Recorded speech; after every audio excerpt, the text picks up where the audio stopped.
Sweet Potato Pie by Kathleen D. Lindsay, illustrated by Charlotte Riley Webb.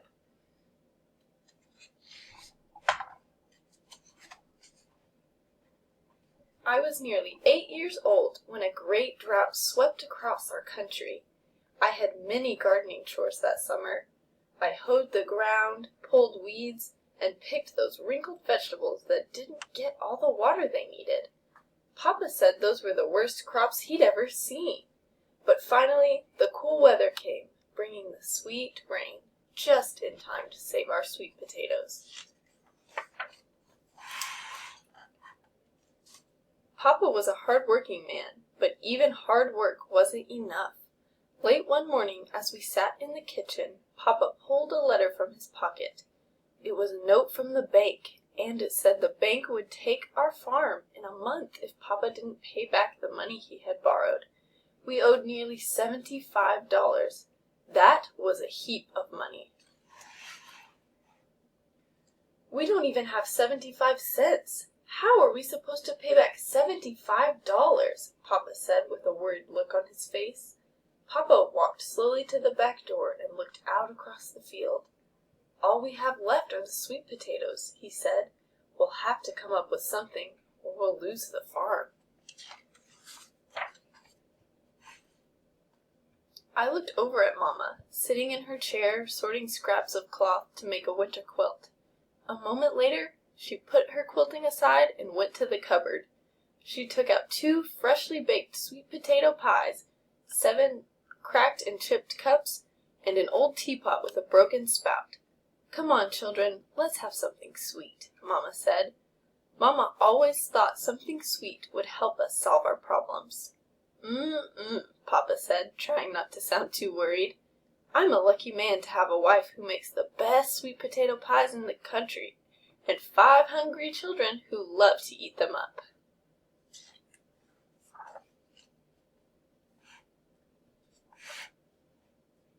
All of a sudden, Mama threw her hands in the air. "Praise the Lord!" she shouted. "I've got an idea! Sweet potato pie! Lots of sweet potato pies! Tomorrow and the day after is the harvest celebration in our town, and people come from miles around. This would be a grand time to sell my sweet potato pies." "That's a mighty fine idea," Papa declared, as Mama began to hustle and bustle about the kitchen. "We all have to work together now," Mama said. "Everyone will have a job to do. I'll take the 2 older boys with me, and we'll fix up the old wagon to carry the pies," Papa said, and he headed toward the door.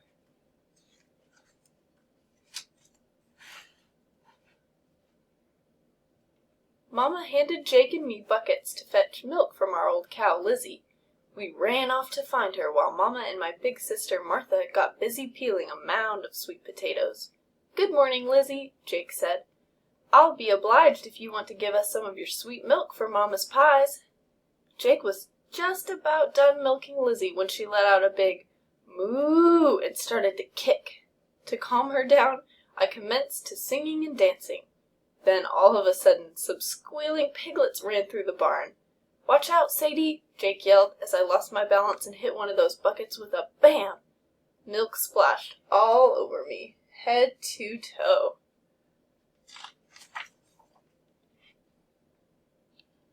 After cleaning me up, Mama gave me a large basket and sent me to gather eggs. Who should meet me at the hen house but our bossy rooster, Rostus. He was strutting around, identifying himself as protector of the coop. "You better let me in so I can fetch some eggs for Mama's pies," I told Rostus, "or you might find yourself in Mama's old black cooking pot." Suddenly, Rostus ran towards Jake, who was throwing kernels of corn across the ground to distract him. I slipped into the hen house and gathered all the eggs I could find. Just as I was coming out, Rostus commenced to chasing me. I ran through the gate as fast as my legs would carry me, trying not to let too many eggs drop to the ground.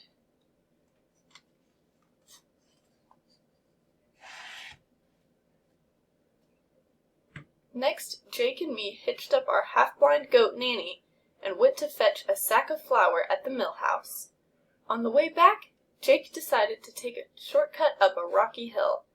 Suddenly, Nanny tripped and overturned the cart, and that sack of flour came tumbling down the hill, aimed straight at me. The sack broke open and covered me with flour.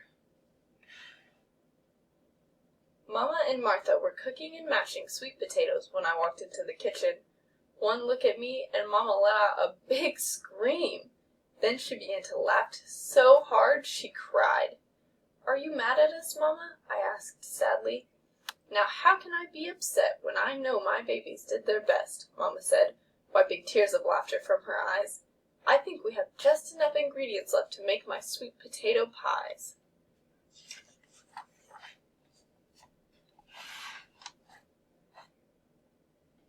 Everyone began working together, taking turns churning some of the milk into creamy butter. Next we added sugar, eggs, and milk to the warm potatoes. After adding the spices and beating the filling, Mama poured it into her special extra flaky pie crusts. Then into the oven went the pies.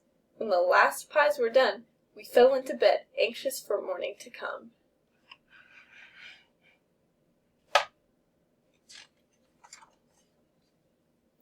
Cock-a-doodle-doo! Cock-a-doodle-doo! We woke up the next morning to the sound of Rostóv's crowing. After a big breakfast we all dressed in our Sunday best. The morning was chilly, so we worked quickly to gather up the heaps of pies wrapped in brown paper and gently carry them outside to the wagon. Mama made sure the pies were packed in just right so there would be room for us children to ride too.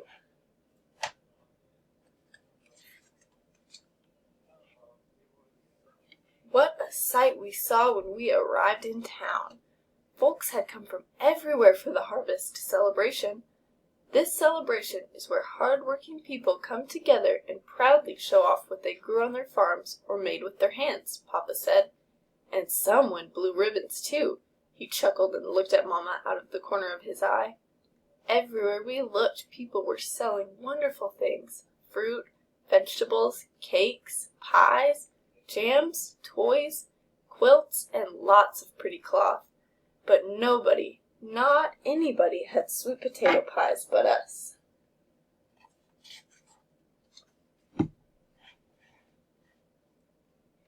We unhitched our wagon and started setting out the pies. Just as we put the last pie in place, the band began to play. Boom, boom, boom.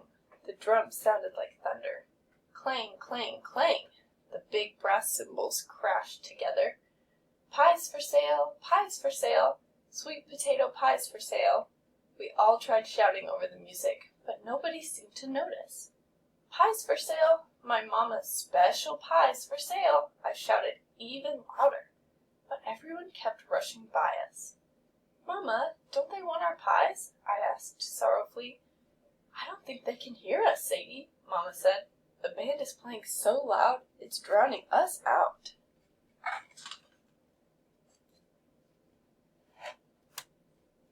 Suddenly, I had an idea. I asked Mama to unwrap 2 pies. I took one and handed Jake the other. Follow me, I said, and Jake and me started dancing through the crowd, carrying the pies above our heads. Pies for sale, sweet potato pies for sale, we shouted as the sweet smell of the pies began to fill the air. Soon we were leading a parade of hungry people back to our wagon, where Mama started giving out samples for folks to taste. Ladies commenced to fill their baskets with pies as they chatted with Mama about her recipe. Men said Mama's pie was the best they had ever tasted. Children came running to try a taste too. Jake collected the money for Mama, and I kept bringing more pies from the wagon. I made sure to tell everyone that it was Mama's special, extra flaky crust that made her pies so good.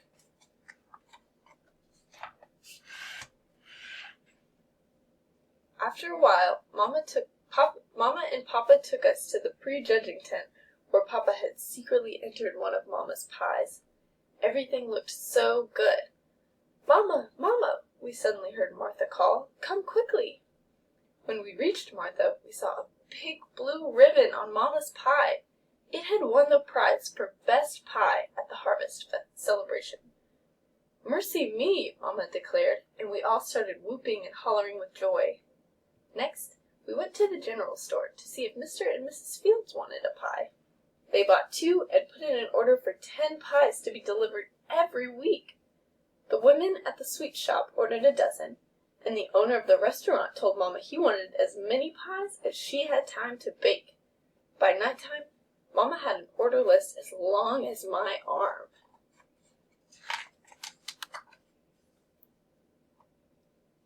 "Papa," Mama said, "we have to go home and bake more pies for tomorrow.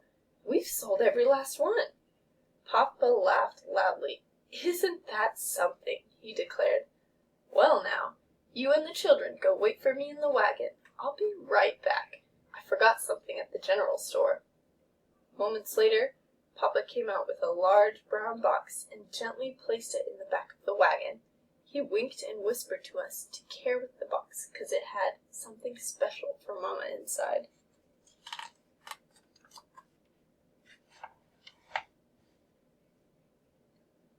We all stayed up late that night helping Mama with the baking.